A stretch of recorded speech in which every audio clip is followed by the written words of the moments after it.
Hello, everyone. Aloha, that's right. So, we have this chance. I was going through here. Thought, well, we do an event. Miracle of modern technology. Last Saturday, I was in Malaysia doing an event. And then here. So, what is there to be said of all the things that get said? And there was an analogy that I gave in Malaysia that I'll give here. I think is very good. So I just asked people, I said, if you were a mother and you lost your baby, what would happen? Wouldn't you look for the baby? And if somebody came to you and said, well, we can't find your baby, but here's another one, would you be happy? Would you be satisfied? Because logically speaking, one could find a baby that was born on the same day, approximately looks like your baby, same weight, same tan. But would you be happy? Would you be content? Would you be satisfied?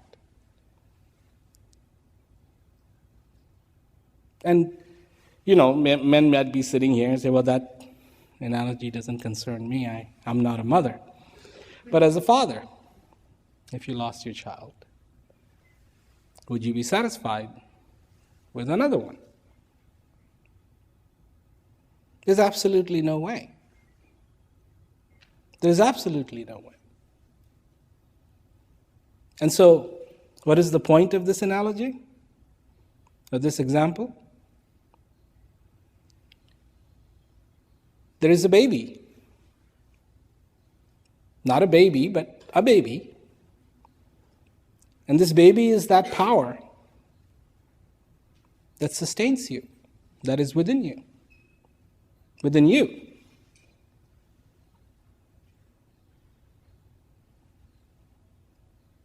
And would you be satisfied knowing all the powers, but not that one? Is it possible? As that mother needs to be with her real baby, same way you need to be with your, not communal God. There are no such things as communal babies. Are there? One baby you just kind of pass around. Monday it's your turn, Tuesday it's your turn, Wednesday it's your turn. And you look at in this world, and they have taken that God that is within, inside every single human being, and made that God a communal God. And so you wouldn't be satisfied with a communal baby. You cannot be satisfied, content with a communal God, because you have a need in you, just as that mother does, to be with that baby. I can understand a communal doll. But when it comes to that living, growing, breathing aspect of knowing, there are no substitutes. None whatsoever. Deprivation. You have to be careful. There are people who diet, and in their dieting they deprive themselves. They think they are depriving themselves. But all they deprive themselves is of foods that they would like to eat. They're not depriving themselves of food. They're actually eating more healthy food than if they were not on the diet. So a lot of people think, well, deprivation is good. It's not. You deprive yourself of water, you will die. You deprive yourself of oxygen, you will die. You deprive yourself of food, and you will die. So these things we know. But what happens when you deprive yourself of knowledge?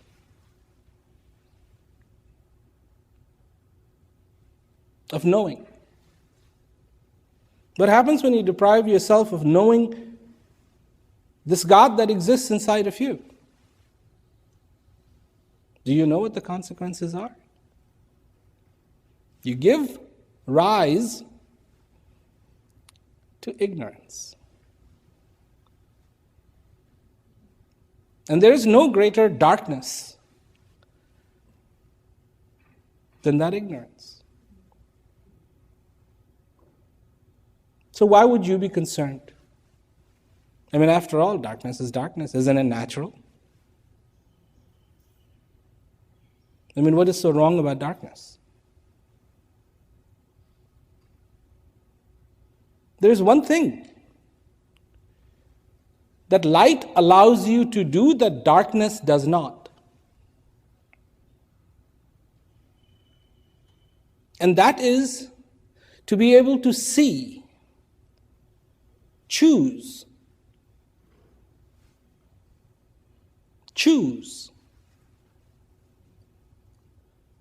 Where do you want to go? When it's dark, you don't have a choice. A few days ago, that I was in India, and I don't remember now where it was, but I remember I got up and I had to use the bathroom, and I ended up against this wall, tapping on the wall, trying to, where am I, where is that? And what I had to do was find back my way to the bed and then go around the bed and find the lamp and turn on the lamp. And then I could reorient myself. What and where, which door I wanted to use, how I wanted to go in, did I want to go in, didn't I want to go in. All these choices were available to me only because there was light. These choices were not available to me when it was dark. So then the question becomes, do you want to be able to choose in this life of what it is that you accomplish? You know, it is easy to cite examples of sheep.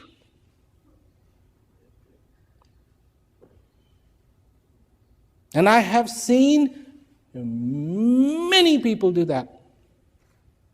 But it is not funny when the sheep itself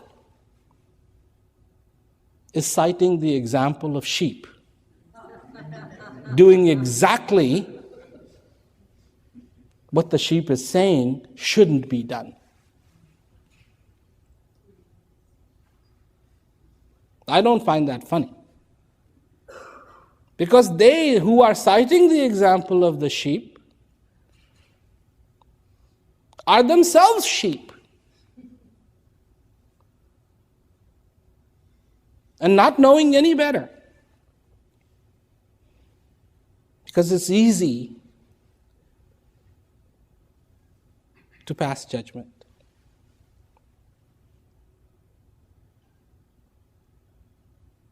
But very hard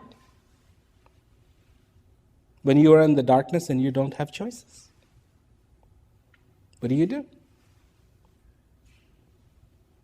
What do you do? What do you choose?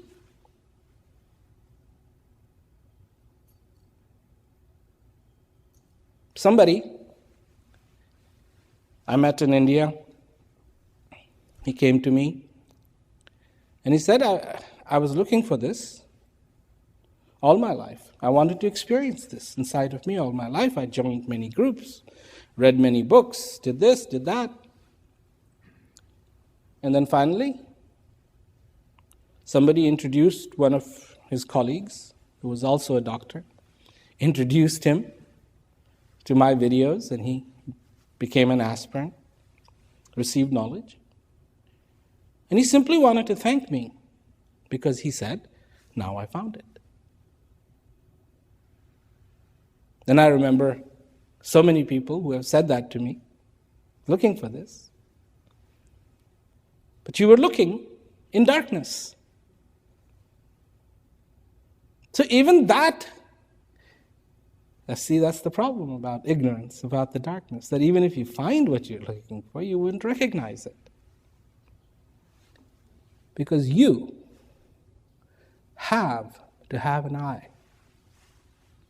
You, if you want to live in this world, you have to have a ear. What kind of ear? Ear that is tuned to that voice that touches the heart. Eye that can recognize the lit lamp. No point in taking your lamp to other lamps that are not lit. But you have to have the eye to recognize. Do you? People say, I'm searching. Searching for what? Are people honest enough in this world to say, I don't know?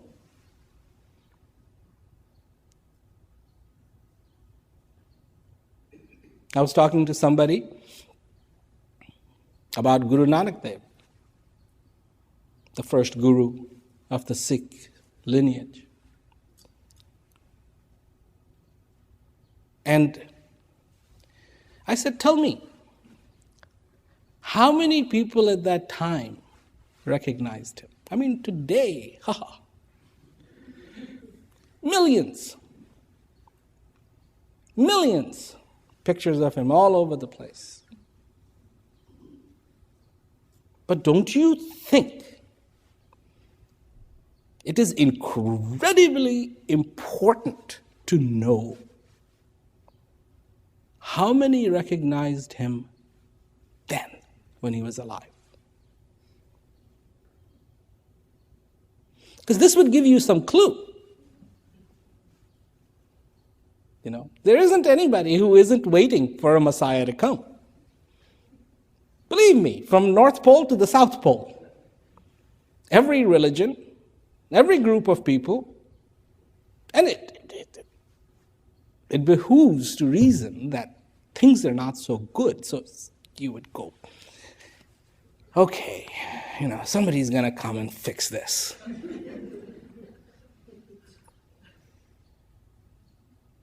And this goes everywhere. There isn't a place on planet Earth where this doesn't apply. India, you go to Delhi and they're building, massive rapid transit system, mass rapid transit system, trying to modernize the freeways, trying to do this, trying to do that, trying to start a culture where people don't spit and urinate and on the side of the road. And you go 15 minutes out and none of it exists.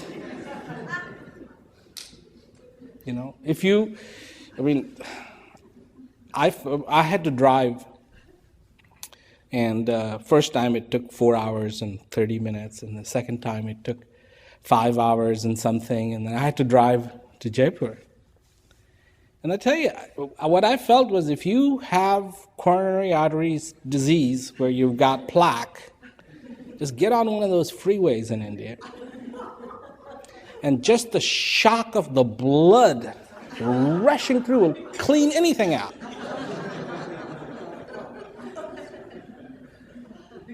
Because you're driving 160 kilometers an hour. There's no speed limits. You're driving 160 kilometers an hour on a freeway, and a truck is coming at you at the wrong side, and it is a 4 divided lane highway. And so this guy isn't going on the other side, He's coming at you, and the only thing is, the only little sanity is he's got his headlights on. And this is it. And then you're going 160 miles an hour, and a truck is going across all the 4 lanes. And he waits till he sees you coming, is when he makes the dash across the... this can clean your heart right out. Just supply extra blood to kidneys, you name it. So, all these people in this world waiting for somebody to come and fix this problems. And supposedly when one of these did come, the question becomes, right now they have a lot of followers, but did they then? And the answer to it is no. Quite the contrary. Who is he?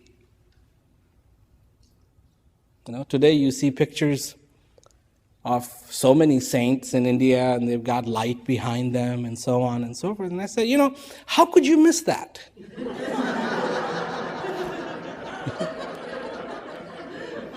How? Possibly. That's like a giveaway. All of a sudden you're walking or on your back of your donkey. Or if I was on the back of a donkey walking away and I saw somebody sitting under a big, beautiful banyan tree with this big light in the back, I'd fall off my donkey. But these people didn't even stop. So what in the world was going on then? Where people make it look so simple now. Look, isn't that it? You have to have the eye. Some did. And who did had the eye they could recognize. Many people heard the words. Most discarded them. More nonsense. But some had the ear. Do you have the ear? Do you want to listen to what is important? To your well-being?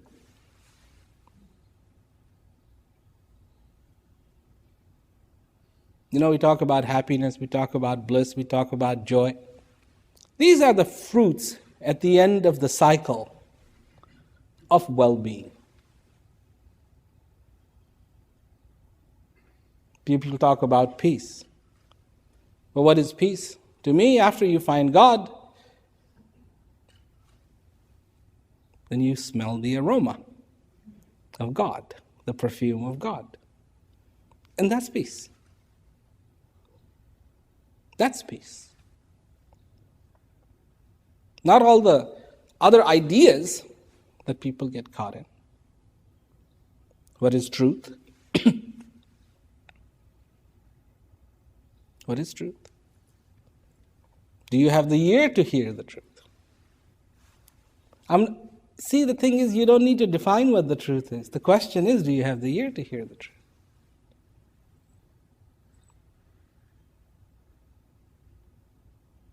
To tune a piano takes 2 things. One is mechanical know-how. You got to know where to put the key and turn. This anybody can do. Anybody. So far you have a hand, just even one that kind of works. You can do this. The other one is much more difficult because the other one requires the ear. You go boom, boom, and tune, tune, tune, tune, tune, tune, tune, tune, tune, till it is perfectly tuned. So you need the ear to hear what the truth is. Because if you have the ear, you will recognize the truth and you will be fulfilled. You have to have the eye to see, to understand what the meaning of this light is. The light gives you choices that explanations don't. In the most beautiful garden, I can give you instructions. Go a few steps forward and turn left and turn right and this and that. Or turn on the light. And when the sun shines, the light comes. Do you need those instructions? 4 steps forward and left, right, this, that? No. You can go wherever you want to go. Whatever you find attractive, you can go there and check it out. That's the choice. So people get caught in concepts and theories and ideas. And they're all reading instructions. They're all reading instructions. Mouths are salivating because they're reading recipes. And not a pot exists in the kitchen. Not a vegetable nearby. No different than being stuck in a desert with nothing around. And the master comes and the master says, there's no difference between you and a person who is stuck in the middle of the desert. And they go, how can that be? I'm in this beautiful kitchen. Yeah, but there's not a pot. There's neither a fire, nor a vegetable, nor salt, nor pepper, nor water, nor nothing. And you call yourself being in a kitchen? Then you don't know anything about cooking. So go on, salivate, read and salivate. Enjoy that, because there's nothing else you're going to enjoy. And people go, well, that's enough. That's okay.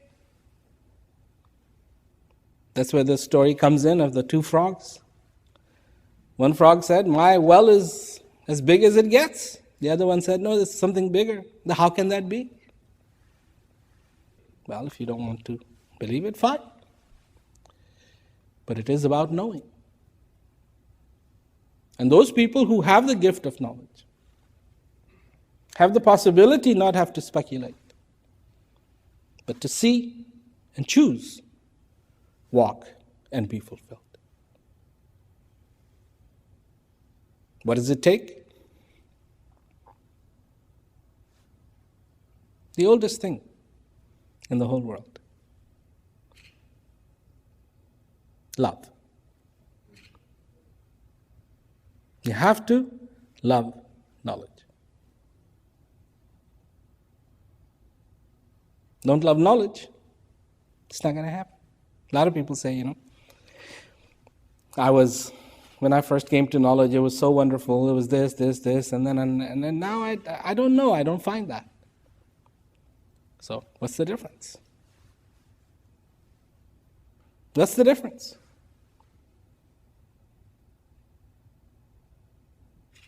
When you were young, you used to really enjoy candied apple. Now you are 95 years old and you can't eat a candied apple. And you wonder what's wrong with the candied apple. There's nothing wrong with the candied apple. You've lost your chompers. And you can't gum a candied apple to death. It's going to be really, really hard. It's love. That's what was there. It's a freedom. Do you know love brings freedom? When you fall in love with someone, the first time, you feel free. When you get caught in protocols of love, you feel enslaved. Because love has no protocols. When you first came to knowledge, you didn't care about protocols. You cared about knowledge, you cared about the master, what he's saying, what this knowledge is, this is a gift, what's beautiful, It's good. Then you got caught in protocols. And that became more important than that freshness of knowledge. And if that's going to be the case, you can't gum a candied apple to death. Can't eat it. It's as simple as that. Being in love. Being in love with knowledge. This has to happen every day. Otherwise, how do you recognize what is the importance?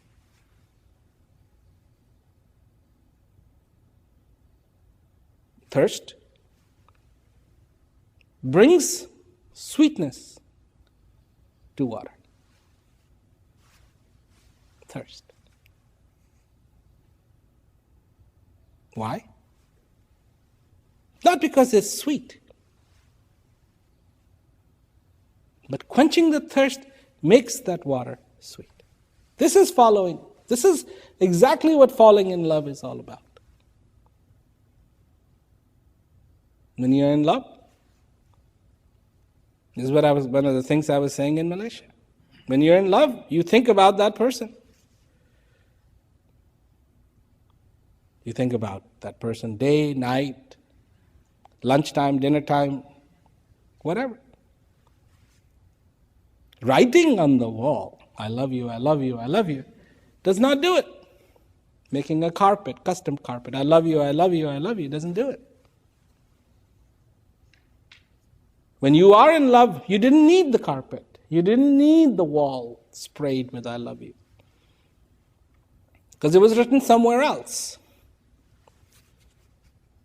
Here, in your heart. This is where love comes from. For knowledge.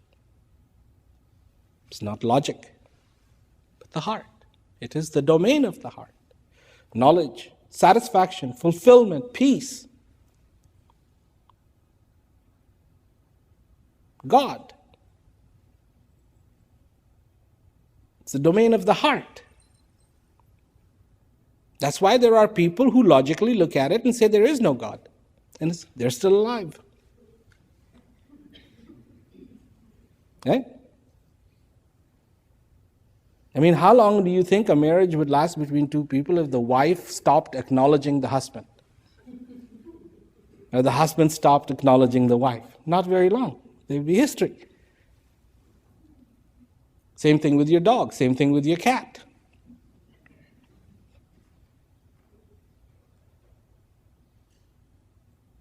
When it is the domain of the heart, it is not the domain of the logic. Anybody trying to comprehend the truth, anybody trying to comprehend peace, anybody trying to comprehend joy through logic will never fathom it. Because what do people say? What do people say? People say, how could there be a God? Look at this condition of this world. And if there was really a God, then how could he stand this? And they think that that's a very valid logic. That's stupid.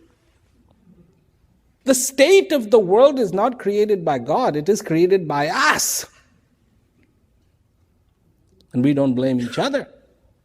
No, we don't blame each other. Here we've got a flag of this country.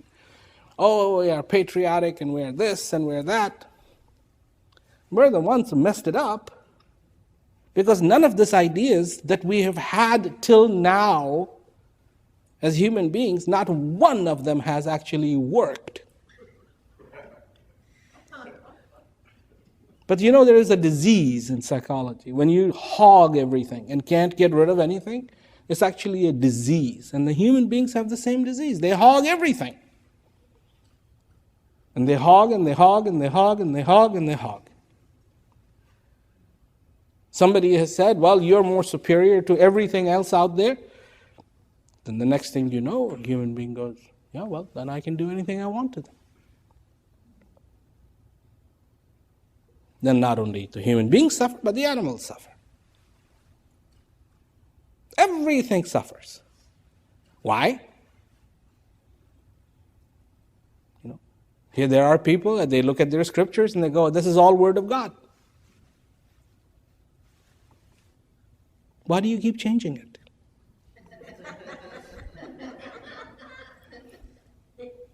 You get to decide what God said. You get to say, oh, that's not true.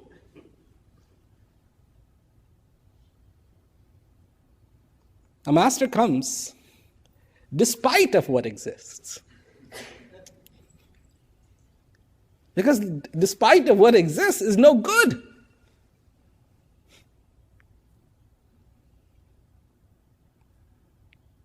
No good. Upanishads, some of the oldest written structures, predate Moses. What do they talk about? They talk about heaven being here. Not after death. That the purpose of your life on the face of this earth is to find your heaven and be in heaven whilst you are alive. You must realize that these texts are not written in context of religion. These come later. People are now taking different bits of this and that and write the Vedas, and now it is getting into the rituals of various forms of religion. But these texts, the Upanishads, they're not in. This is just what people observed. What people saw. Heaven is here. Not Hawaii, but here, on planet Earth.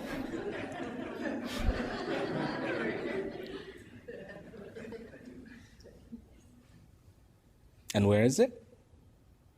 Inside of you. You need to find it. That's why there's knowledge. That's why there's the practice. Not the logics, not the protocols. One of the clearest examples of the protocol is, well, I need to practice for an hour, right? So I need to set aside an hour. But I can't find an hour to set aside. So I don't practice. You got caught in protocol. Love's gone out the window and protocols come in. How will you find an hour for something you don't care about? How? You will find an hour to do a crossword puzzle. You will gladly take a 15-hour flight in which you are a captive, person buckled to your seat. Do you realize that's 15 days? 15 days of sitting and practicing 1 hour. And to do this, you will get in line. And then add other hours to it so you can spend the 15. But if you are in love, none of these are the issues. When you are in love, the questions go away. It doesn't matter. Somebody asks you, why are you in love with that person?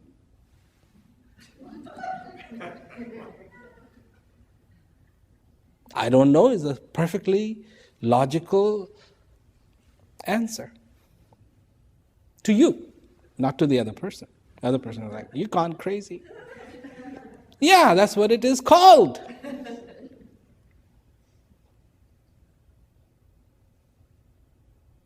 But when there is that love for this breath, love for this life. I talk about the breath. A lot of people don't pay attention to it. Some people do. They like to hear about it. They don't pay attention to it like you should. To them, it's like so insignificant. You take so many of them, it just keep coming. It's all automated. Do you know what that is? Do you know what breath is? You have any idea what breath is? As small, as insignificant it may seem to you, it is the only thing between life and death. If it wasn't for that breath, it'd be over. Your whole world, your colors, your relationships, your ideas, your thoughts, your definitions, your likes, your dislikes, your memories, is one little thing that's driving a wedge between the inevitable and existence. This is dirt, this is where you came from, and dirt is what you're going to become. No question about that. But there's only one little thing that's driving a wedge, keeping them apart. And that's this breath.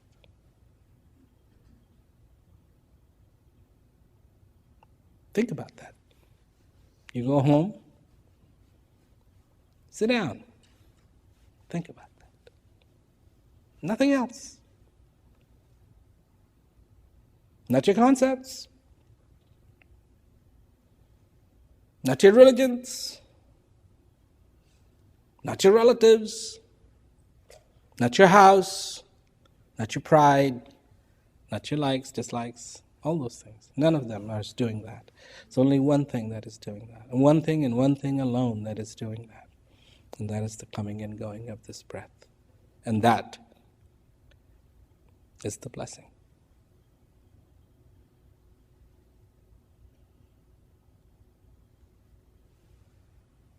That's it. That's the blessing.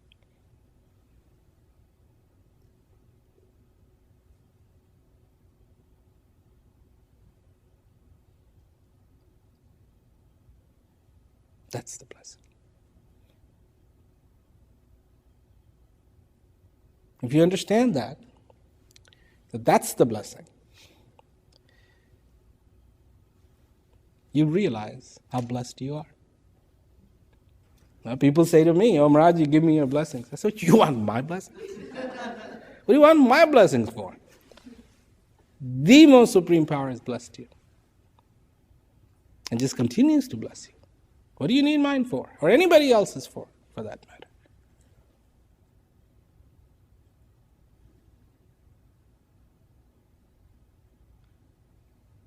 And if I'm the master, the real master, that the blessing you want is allow me to see the blessing I have. Give me the tools to see the real blessing I have. Because you are blessed. There's that beautiful couplet from Ramayana where Ram is explaining that this is the vessel to get across this ocean of ignorance. The coming and going of this breath is my blessing. The coming and going of this breath is my blessing. Whenever I remember that couplet, it's like it's so obvious, so real, so obvious, so true, so wonderful. I need to see that. I need to see that. I need to feel that every day. Because nothing inspires that love more than when I feel that. Every day, I have to look out the window. Every day, I have to make that effort. Every day, I have to appreciate.